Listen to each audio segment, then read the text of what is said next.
communauté crypto, salut ma communauté, toute la communauté, la batterie pleine. Donc comme ça, je vais essayer de faire le résumé de la session de formation que j'ai eu à faire dans mon groupe. Donc c'était la troisième session qui n'est rien d'autre que le déchiffrement de la personnalité de Satoshi Nakamoto.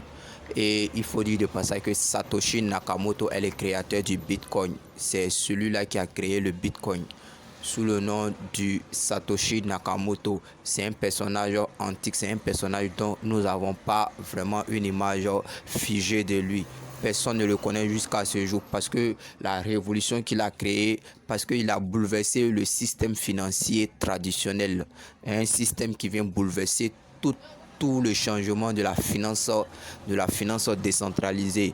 Donc, créer une telle innovation avec son identité va compromettre soit la suivi ou la progression du Bitcoin qui est une révolution cryptographique qui est venue changer plusieurs choses.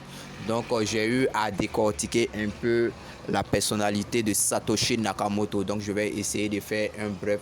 J'ai pas voulu faire des textes trop longs, juste ce qu'on doit retenir sur la personnalité de Satoshi Nakamoto et pourquoi son invention. Donc de passage aussi, je rappelle que aujourd'hui la session de formation va porter sur la blockchain. Toute crypto-monnaie est basée sur une blockchain. Donc je vais essayer aujourd'hui de décortiquer pourquoi la blockchain, ainsi de suite, ainsi de suite. Donc je fais le petit résumé de la troisième session de formation que nous avons eu à faire dans le groupe. Donc j'ai dit comme ça que il faut savoir que Satoshi Nakamoto est le créateur du Bitcoin. C'est en octobre 2008 que Satoshi a publié un livre blanc sur la diffusion cryptographique sur un site metadog.com décrivant la monnaie numérique. C'est-à-dire que il fait une publication décrivant même tout le fonctionnement de la crypto-monnaie du Bitcoin en question. Donc c'est le 9 janvier 2009, il a publié sur sourceforge.net le premier logiciel Bitcoin qui a lancé le réseau de pair à pair. Le pair à pair, ce n'est rien d'autre que de personne à personne. Et les premières unités de la crypto-monnaie Bitcoin. Donc on va plus loin encore. Il a affirmé que les travaux de rédaction de code avaient commencé en 2007. Il dit que c'est en 2007 même qu'il avait commencé même ce projet, d'où la création du Bitcoin. Il savait qu'en raison de la nature, la conception de base devrait être capable de prendre en charge un large éventuel de types de transactions. Plusieurs types de transactions. La solution mise en œuvre a permis la création de codes et de champs de données spécialisés dès le début grâce à l'utilité d'un script prédictif. Donc, on continue toujours. Il a créé un site web. Donc, comme ça, on dit qu'il a créé un site web au nom de bitcoin.org. Bitcoin.org et continue à collaborer avec d'autres développeurs. Il a continué à collaborer avec d'autres développeurs pour la mise en place du Bitcoin sur le logiciel Bitcoin jusqu'au milieu des années 2010. Donc on arrive en 2010. À ce moment-là, il a pris le contrôle des dépôts de code source et les clés d'alarme au réseau de Galvin à 300. Transférer plusieurs données connexes à divers membres importants de la communauté. Donc comme ça, il va envoyer des codes sources à plusieurs membres de la communauté Bitcoin et mis fin à son implantation du projet. Donc comme ça, il a vu que ces développeurs-là pouvaient développer. Donc il va se retirer. Jusqu'à apprendre avant ce transfert de responsabilité, il faisait lui-même toutes les modifications au code source. Au départ, c'est lui-même qui faisait toutes les modifications du code source du Bitcoin. Donc, comme ça, le 3 janvier 2009, le réseau Bitcoin a vu le jour. Donc, c'est le 3 janvier 2009 que le réseau Bitcoin a vu le jour avec la création de Satoshi Nakamoto du bloc de genèse du Bitcoin. Le bloc numéro 10, numéro 0.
Bonjour. Donc le texte suivant était inscrit dans le bloc. Le premier bloc était le bloc numéro 0 qui a régénéré 50 bitcoins. Donc on continue. Satoshi Nakamoto n'a divulgué aucun renseignement personnel lorsqu'il a discuté les questions techniques sur Bitcoin. Il a fait quelques commentaires sur les services bancaires. On dit là, il a fait quelques commentaires sur les services bancaires et les systèmes de réserve fractionnels. En 2012, dans son profil de la fondation P2P, Nakamoto prétendait être un homme de 37 ans. Il prétendait être un homme aux environs de 37 ans par là, vivant au Japon. Mais plusieurs doutent qu'il soit japonais en raison du fait que son logiciel Bitcoin ne soit pas ni documenté ni étiqueté en japonais. Bon, là c'est un mystère. C'est un mystère qui est autour de ce personnage-là. Donc personne n'a notion exactitude avec sur sa personnalité. Donc on continue toujours. Là ce sont les différents programmeurs qui ont collaboré avec lui. L'orthographe et la terminologie occasionnelle de l'anglais britannique comme l'expression Bernstein Hard dans les commentaires sur le code source et dans les messages sur le forum a donné à penser que Satoshi Nakamoto, au moins une personne de consortium qui prétend être lui, était originaire du Commonwealth. De plus, le premier bloc de Bitcoin qui ne pouvait être construit que par Satoshi lui-même contient The Text The Time le 3 janvier 2009. Chandelier of Beirut, ce qui laisse à penser qu'il lisait le journal The Time de Londres au moment du lancement du Bitcoin. Donc un peu ça. Donc nous avons Steven Thomas, un programmeur suisse et membre actif de la communauté du Bitcoin. Lui aussi, il en fait partie de la création. Ce sont ces gens-là qui ont collaboré avec Satoshi Nakamoto lors de l'édition des codes sources. Donc on dit à représenter graphiquement l'horotatage de chaque message de Satoshi sur le forum. Donc plus de 500 messages. Le graphique qui en résulte montre une forte baisse ou presque aucun message entre les 5 h du matin et 11 h du matin, temps universel. Cela correspond à une période entre 14 h et 20 h japonaises, ce qui suggère un sommeil inhabituel pour quelqu'un vivant au Japon. Comme ce schéma était vrai, mais les samedis et dimanches, le graphique suggère que Natoshi dormait durant cette période-là, cette période de cette journée-là. Les gars, c'est une histoire intéressante sur la personnalité de Satoshi Nakamoto. Si vous prenez sérieux la peine de lire les informations, vous allez voir que c'est vraiment passionnant cette histoire où l'avènement du Bitcoin, même la personnalité de Satoshi Nakamoto. Donc les gars, il faudrait que... Donc on va lire encore la personnalité là.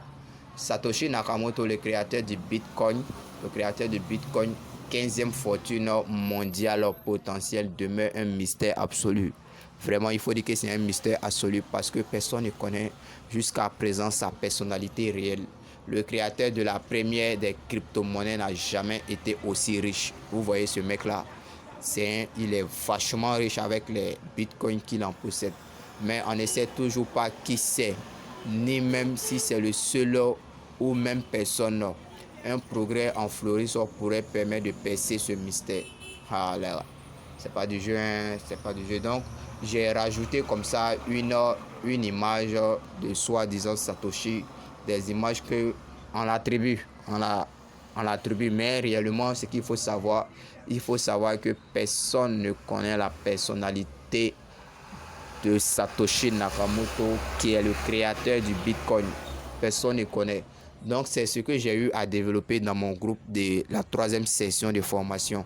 Donc, pour tous ceux qui sont intéressés à ma session de formation qui est gratuite, j'ai mis le lien du groupe dans la description de la vidéo. Donc, c'était un peu ça. Je donne des formations de façon gratuite dans la crypto-monnaie pour tous ceux qui sont intéressés. Donc les gars, c'est un peu ça, c'est un cadeau que j'offre à ma communauté Opportunité Crypto, pour cette communauté qui me suit depuis un moment. Bientôt nous allons faire 2000 abonnés les gars. Félicitations et force à vous. Car sans vous, je ne suis rien les gars. Force à vous, force à ma communauté les gars. Nous sommes ensemble, on va y arriver.